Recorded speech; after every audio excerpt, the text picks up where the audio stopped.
chapel this morning.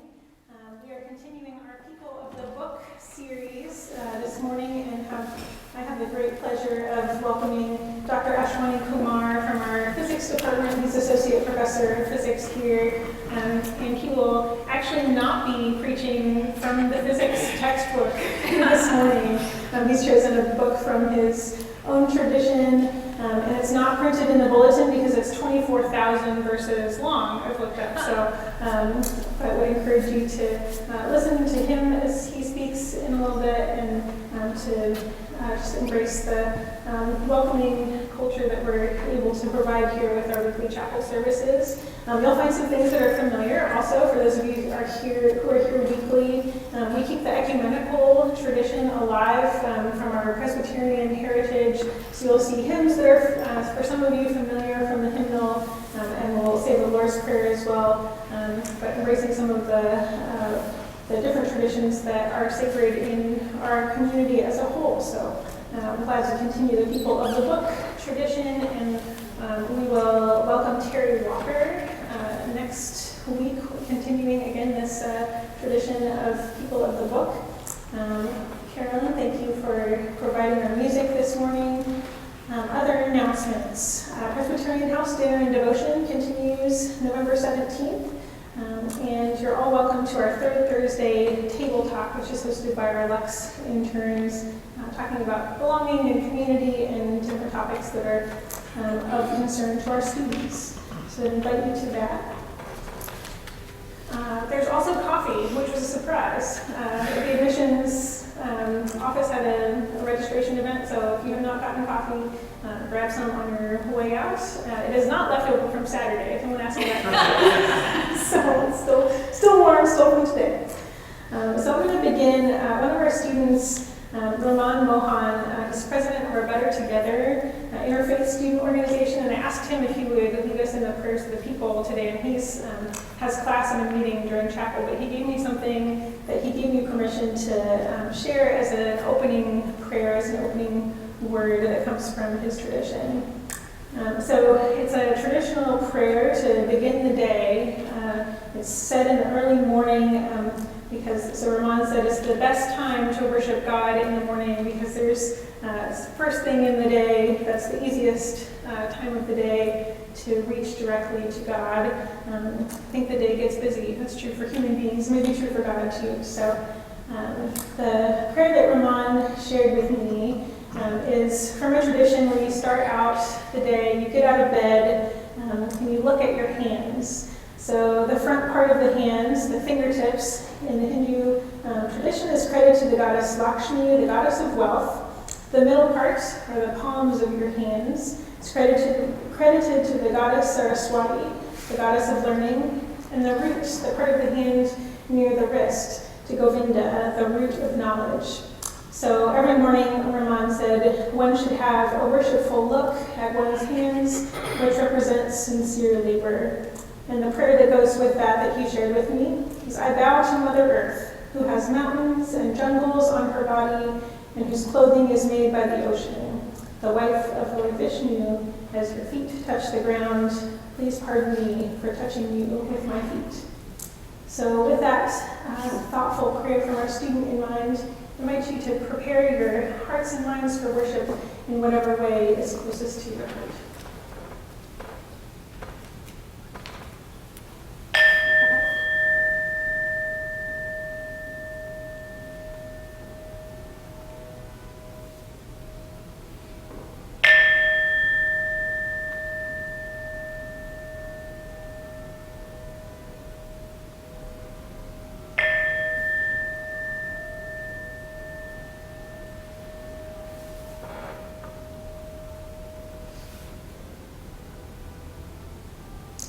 I invite you to stand. We'll join in our opening hymn, number 24, God Who Stretched the Spangled Heavens. And this is a little nod to the physics and the broad reach of the universe.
Morning. Uh, well, I choose to deliver a message from one of our epic Ramayana, and then I realized that it was written by Valmiki and in Sanskrit and has 24,000 verses. So how can I shrink it?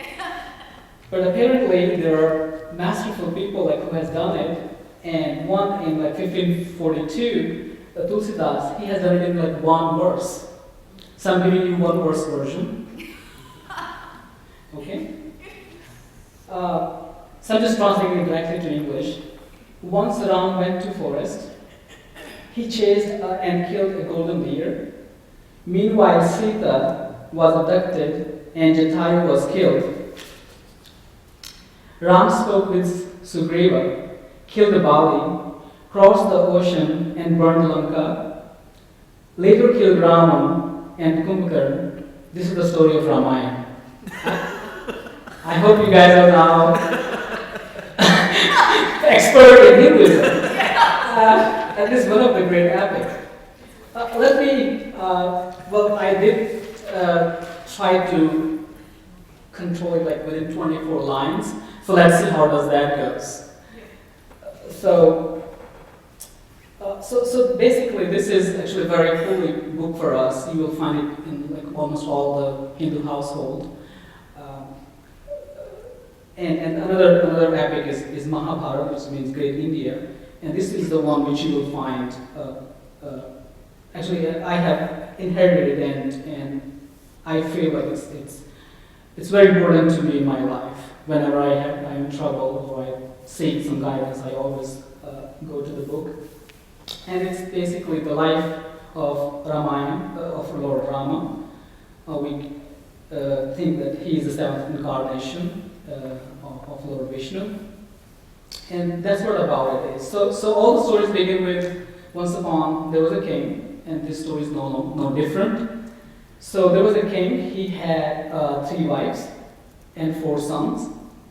Ram is the eldest one, and like his other 3 half-brothers, he is righteous, brave, intelligent, and worthy of becoming a king.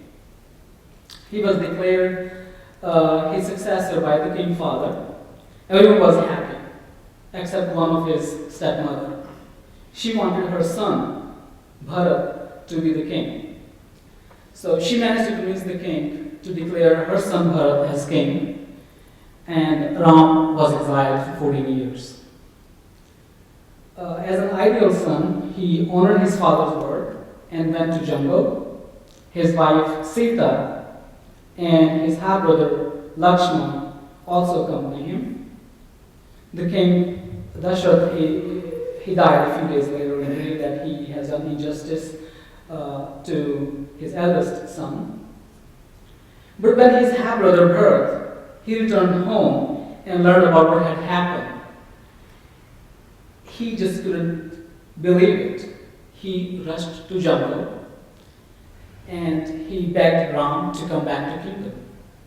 And Ram said, no, I can't come because that was what our father promised. Okay? So I can't break his word. So I have to be in jungle. So Bharat returned back to kingdom with slippers or sandal of Lord Rama, his brother, as a symbol that he is still the righteous king. And he put them on the throne. So, and he lived outside the city in a hut. So from there he ran the kingdom. But it was very obvious that Ram is the righteous king of the kingdom. It was a very clear message over there. Well, during exile, Sita got abducted by a powerful evil king of Lanka. Of course, Ram Lakshman searched for her, and with the help of monkey army, they killed the demon king and returned to their kingdom after completing the exile. And we celebrate those 2 occasions when the day this demon king was killed as the Shara. That's one of the big festivals back home in India, typically in October. And then it took him 20 days to come back to kingdom, and the day he came back to kingdom we celebrate that as another holiday, as a festival. It's called Deepavali. It's basically a festival of light. And so when they return, so Ram became the king and Sita became the queen. And so everyone was happy. And the reason why we like this epic, I don't know what it took, like in 24,000 lines to write the story, but I hope you get the idea. But of course, typically that's where we stop nowadays, reading this epic. But actually there's one more chapter to it, which is very powerful. So unfortunately what happened that the common man suspected the purity of Sita because she was abducted by this demon king, so she stayed with him for a year or so. And so they objected to her to be in the kingdom. And Ram was king now. He has to honor the wishes of his people. So he basically abandoned his wife. And she was pregnant at that time. So she went to jungle and she lived in a monastic community. We call it ashram of Saint Valmiki. And he's the one who authored this epic. So that's how the Ramayana came into existence. And Sita basically had twin sons because she was pregnant at that time. And they actually almost got killed by Ram in a battlefield. But when he learned the truth, he brings them back to the kingdom and declared them as his successor. But Ram never married, and he left the world without ever seeing his beloved wife again. So there's a reason why the last chapter is not routine in Indian life, because it's a more message for a ruler or king. And most of the time we are not in that stage. But we also give the sacrifice of, sacrifice. I mean, there are of course many stories intervened in it. And when I think of Ramayana, I know everything about all the character, how they represent what it is. So I want a brother to be like a Bharat, who knows what is right for him. He knows that Ram is the rightful king. He was a declared king. And people want him to be the king. But his mother played a bad role, and she decided to make him the king. So what is his duty as a brother? Should he accept the king because he's free now? His brother won't be here for 14 years, so he could be king, but he decided not to do this because that's not the right thing to do. So every day we face those questions in our life. What is the right thing for us to do?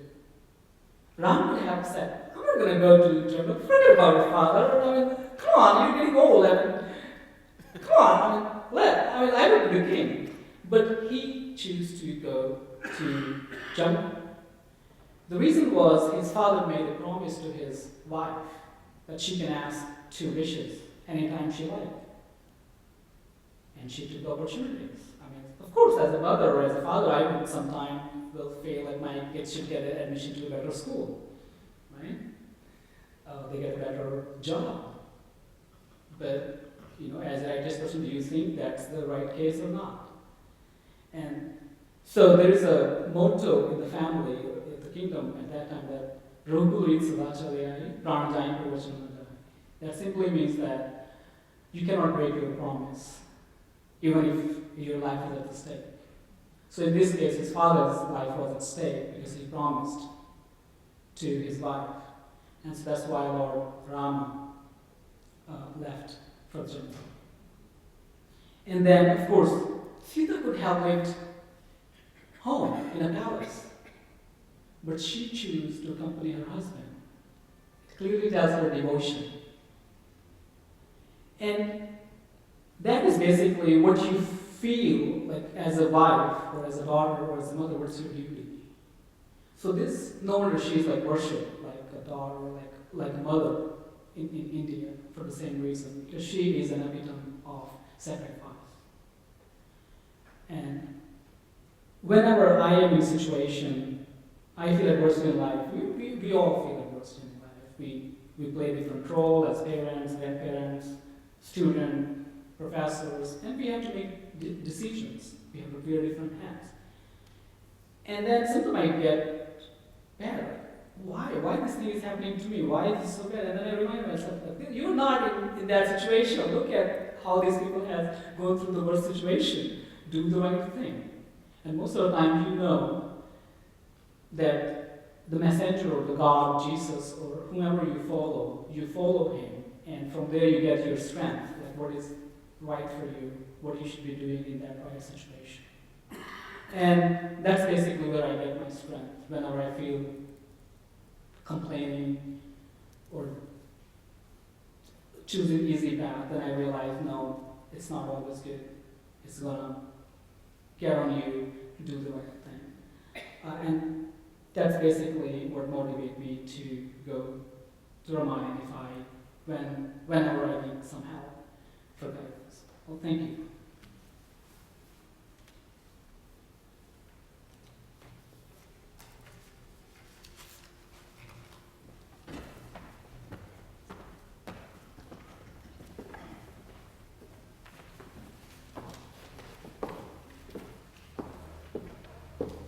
So much for bringing your story to us. We'll now stand and sing in 372, Oh for a World.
You may be seated.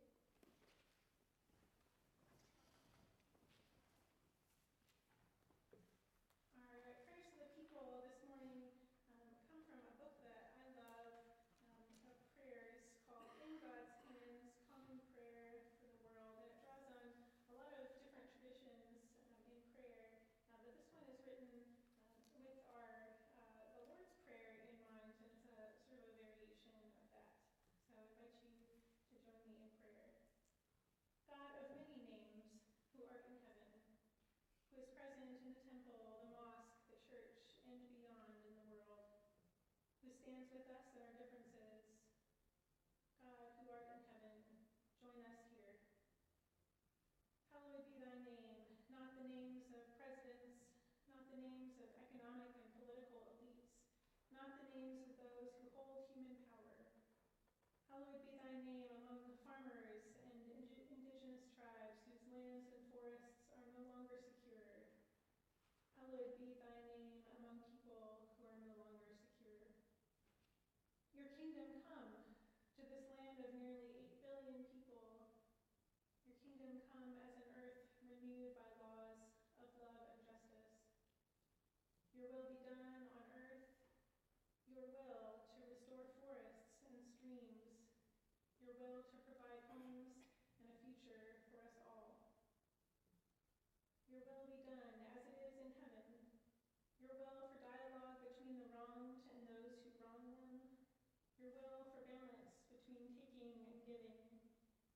will for justice with mercy, participation by all in decisions that affect them.